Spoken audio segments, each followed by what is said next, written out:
Salutare tuturor și bine ați venit pe canalul meu. În acest prim clip doresc să vă prezint care este prima provocare, și anume o Kia Rio din 2012. A fost abandonată de circa 8 luni. În anunț scria că motorul este defect, aceasta fiind echipată cu cel mai mic motor diesel pe care l-am văzut, mai exact 1120 cm3 75 de cai. A fost produs între anii 2005-2019 și a echipat familia Kia și Hyundai pe 4 modele: Hyundai i10, i20, Kia Picanto și Rio, având un consum mic de combustibil de 5,3 în oraș, 3,8 în regim de autostradă și 4,3 combinat. Nemai este menționat că are o durată de viață de circa 300.000 de kilometri. Lăsând la o parte aceste detalii tehnice, o să începem reparația de unde a fost lăsată de fostul proprietar, și anume de la filtrul de particule care a și fost dat jos, pe care îl vom trimite la curățat. După cum se poate vedea, acesta este foarte înfundat, abia dacă se mai zăresc vreo 2 sau 3 orificii. Având mari speranțe că acesta mai poate fi curățat, dacă nu va trebui înlocuit cu unul aftermarket, că cel original ar fi prea scump.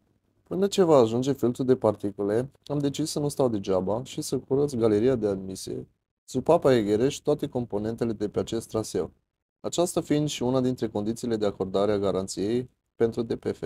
Vă doresc vizionare plăcută!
Pentru curățare am folosit degresant pentru cuptoare, după ce am îndepărtat mecanic mizeria, cu un obiect din tabla ascuțit și o perie.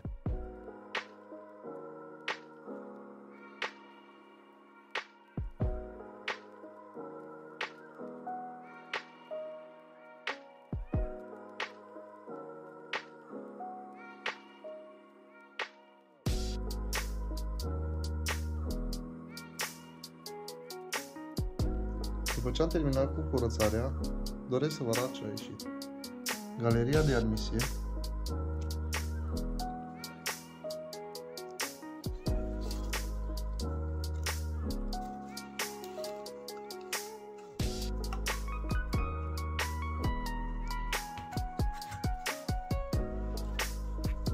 prăjitorul de gaze,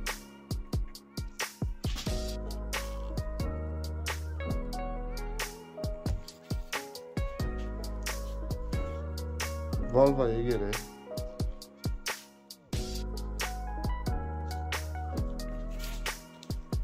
clapeta,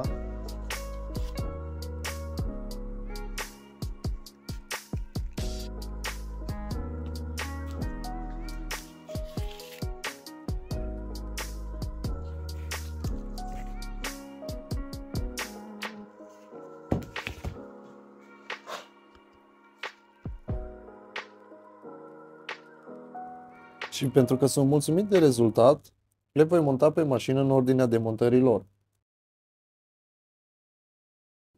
Astăzi sunt foarte bucuros deoarece a ajuns filtrul de particule de la curățat. L-am trimis la firma SC Gordius Total DPF SRL din Odorheiu Secuiesc. Ei oferă o garanție de 18 luni, fără limită de kilometri. Curățarea a costat 320 de lei, plus transport dus întors, în total vreo 430 de lei. Cei de la firmă m-au contactat să-mi aducă la cunoștință că filtrul nu a reușit la prima procedură și că mai este nevoie de încă una, prețul fiind același. Și acum să vedem ce a ieșit.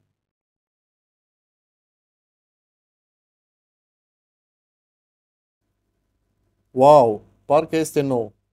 Mulțumesc, zice Gordios. Și acum nu rămâne decât să-l montăm pe mașină. Nu înainte de a monta senzorul de temperatură. Pe filetul acestuia, precum și pe șuruburile de prindere a filtrului, voi aplica o vaselină specială pe bază de cupru ce rezistă la o temperatură de până la 1100 de grade. Și pentru că s-a întunecat deja, voi lăsa bateria la încărcat peste noapte, urmând ca mâine dimineață să pornesc mașina.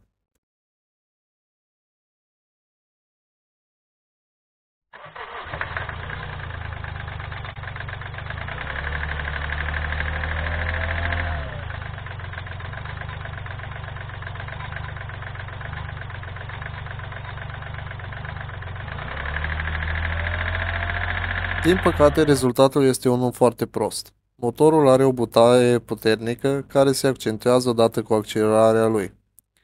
Presupun că este o bătaie de piston, fenomenul numit piston slap. Acest fenomen apare datorită uzurii excesive a pistonului, lovindu-se în cursa lui de pereții cilindrului, de unde rezultă bătaia. Și ca să fie toate bune și la locul lor, mașina scoate un fum excesiv. Așa am aflat și cauza îmbâxirii filtrului de particule. Mă duce cu gândul direct la o turbină defectă care scapă ulei inadmise, rezultând acest fum.